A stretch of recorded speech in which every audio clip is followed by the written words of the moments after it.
Welcome back. My name is John McKeel, and I'm the author of the little book, Peter, the Friend of Jesus Speaks, a commentary on 1 Peter. Let's jump right into our text this morning.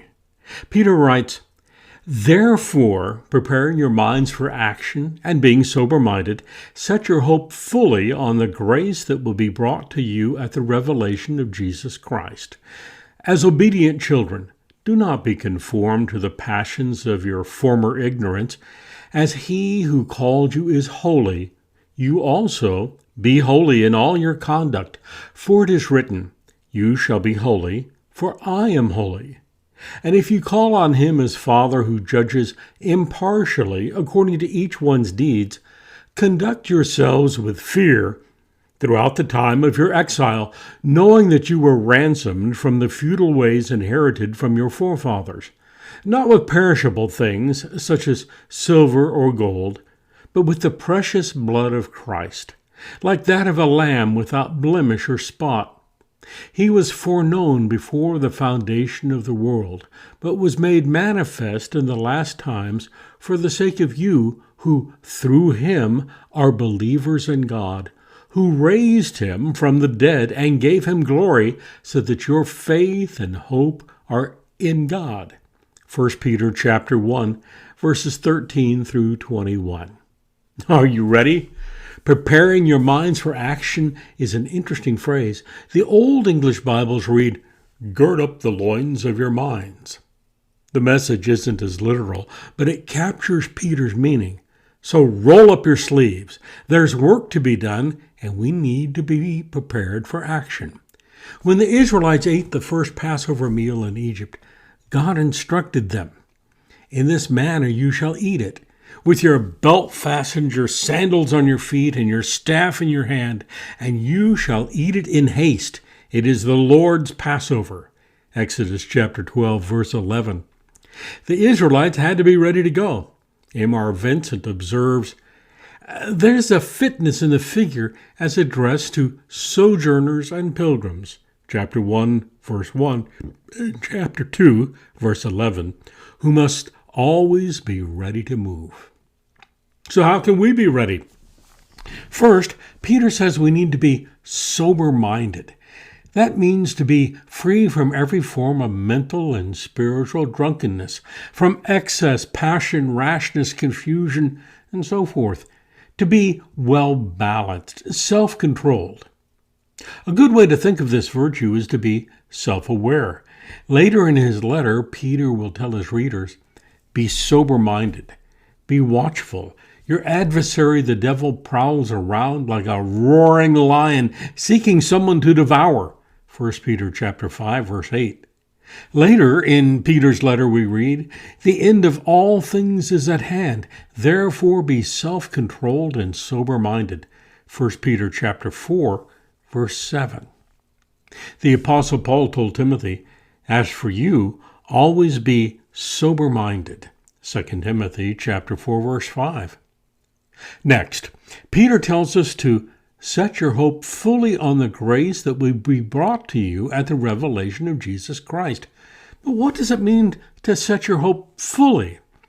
Is it possible some people have a backup plan?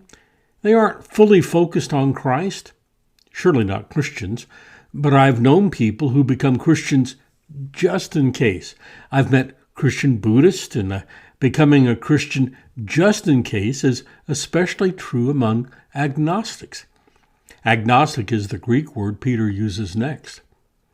As obedient children, do not be conformed to the passions of your former ignorance.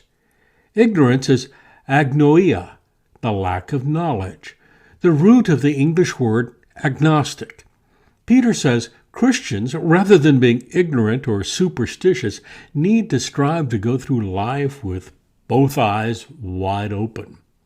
We're to be obedient children, but what are the characteristics of obedient children?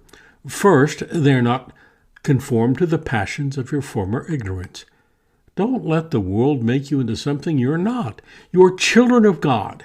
Paul uses the same word, conformed, in Romans chapter 12, verse 2. Do not be conformed to this world, but be transformed by the renewal of your mind, that by testing you may discern what is the will of God, what is good and acceptable and perfect. The next characteristic of God's children is holy conduct. Holiness demands we be different. We answer to a higher standard, a higher calling. Finally, Peter says, if you call God your Father, be careful how you live. Remember, God is watching. Now, some people are terrified by the idea of God watching.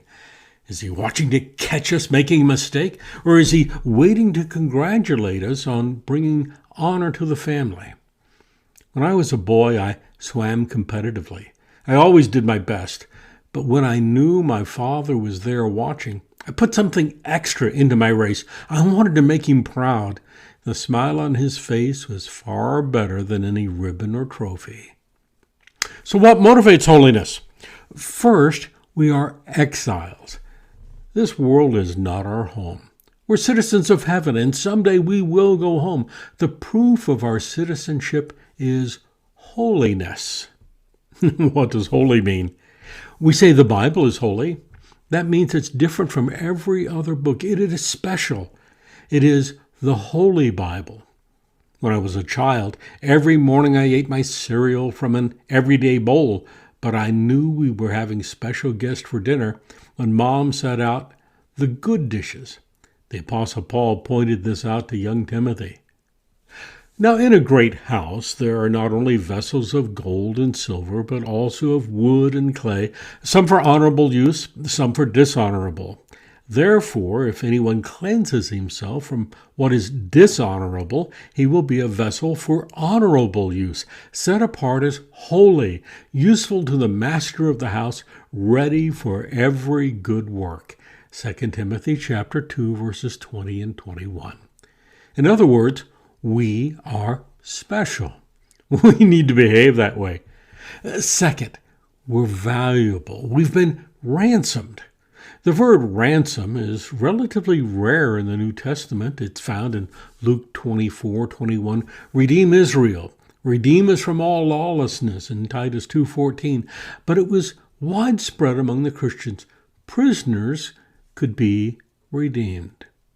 We need to ask two more questions. What have we been redeemed from, and what was the ransom price? Archimeric explains the redemption to which the author refers in this context is not so much from human sin or guilt as it is from a former way of life. Peter says they have been redeemed from the, quote, feudal ways inherited from your forefathers, end quote. Now, isn't it curious? If Peter is writing to Gentiles, former pagans, then we can understand the apostle describing their former lives as feudal. However, if Peter is writing to Jewish Christians, calling their former way of life of no use, idle, empty, fruitless, useless, powerless, lacking truth, it seems impossibly harsh. Either Peter is thinking of the converted Gentiles, or he's considering the old law in comparison with the new. It's as if he is saying, compared to Christianity, Judaism is feudal. If so, Peter's come a long way from his faith since the days Paul had to confront him in Antioch. You can read about that in Galatians chapter 2, verses 11 through 14. Now, consider the price of the ransom. Peter writes, not with perishable things such as silver or gold, but with the precious blood of Christ, like that of a lamb without blemish or spot. Remember, this plan was not an afterthought. It was foreknown. The prophets were curious about the plan's fulfillment. 1 Peter chapter 1, verses 1 through 12. And we are blessed to have experienced it. Thanks for joining us today. Look forward to being with you in our very next lesson.